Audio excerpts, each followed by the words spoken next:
ბატონო, მე მინდა გადავიდეთ იმ ცნობილ სატელეფონო ჩანაწერებზე, რომელიც თქვენ მოასმენინეთ დროებით საპარლამენტო კომისიასაც აბაშიძესა და ბორისოვს შორის. რას ემსახურებოდა ამ სატელეფონო ჩანაწერის გამოქვეყნება და თუ ყავდა რუსეთს რეალურად დასაყრდენი საქართველოში ან მის ფარგლებს გარეთ თუ კი თქვათ განხორციელდებოდა შტურმი თბილისს.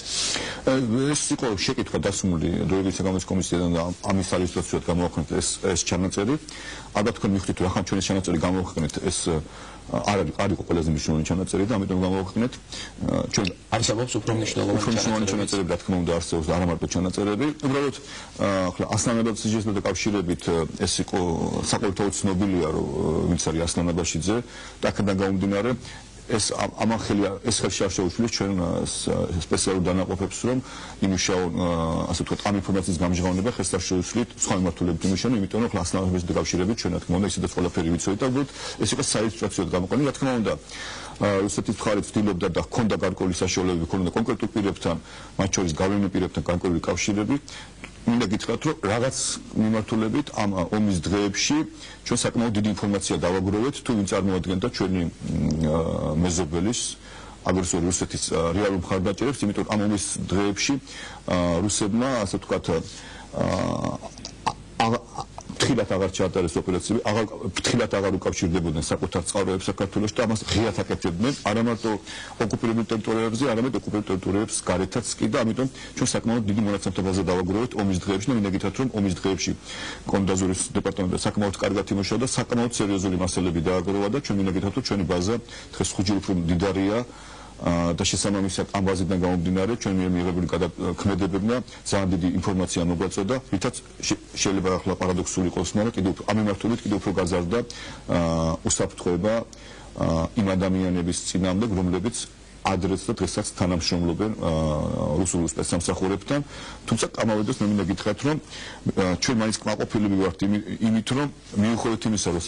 მაშინ რუსეთის ჯარებს ოკუპირებული ქონდათ რაღაც ეტაპზე საქართველოს ტერიტორიის თითქმის მეოთხედი მათ მიერ ოკუპირებულ ტერიტორიაზეც კი ვერ განახორციელეს მათ სრულად ის ღონისძიებები რომელიც მათ დაგვეგმილი ქონდათ მე მინდა გითხრათ რომ ხშირად მათ მიერ დაკავებულ ტერიტორიაზე გადამალული იქნა საკმაოდ დიდი რაოდენობით სამხედრო ტექნიკა და შეერაღება და სხვა მნიშვნელოვანი ინფორმაცია და ხშირ შემთხვევაში მათ ვერ შეძლეს მისი აღმოჩენა რაც მეტყველებს იმას რომ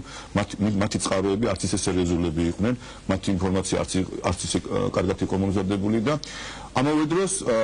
იმ წყაროება ვიზეც ისინი გათვლებს აკეთებდნენ ხშირად ვერ შეძლეს საქართველოს სხვადასხვა ტერიტორიებზე მასობრივი არეულობის ორგანიზება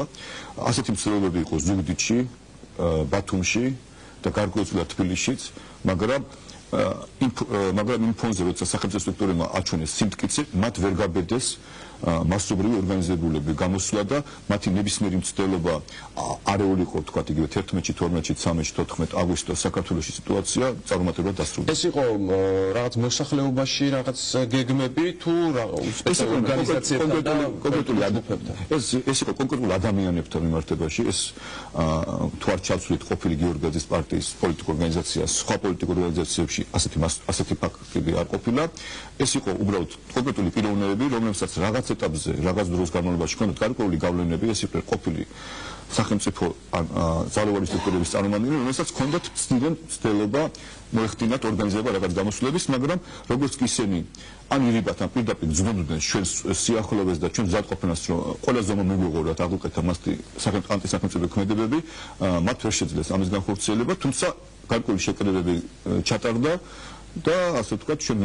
მოვახერხეთ ამ შეკრებების მონაწილეების ხშირად დაწმუნება, ხშირად ვთქვათ დაშინება, ხშირ შემთხვევაში პირიქით გადმობირება და თავიდან აუცილეთ ეს მასობრივი არეულობები საქართველოს ტერიტორიაზე. ბატონო,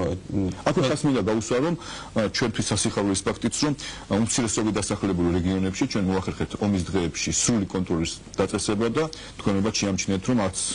აზერბაიჯანულ არც სომხურ მოსახლეობით უმეტეს დასახლებულ უბნებში არ მოხდა არც ერთი მცირე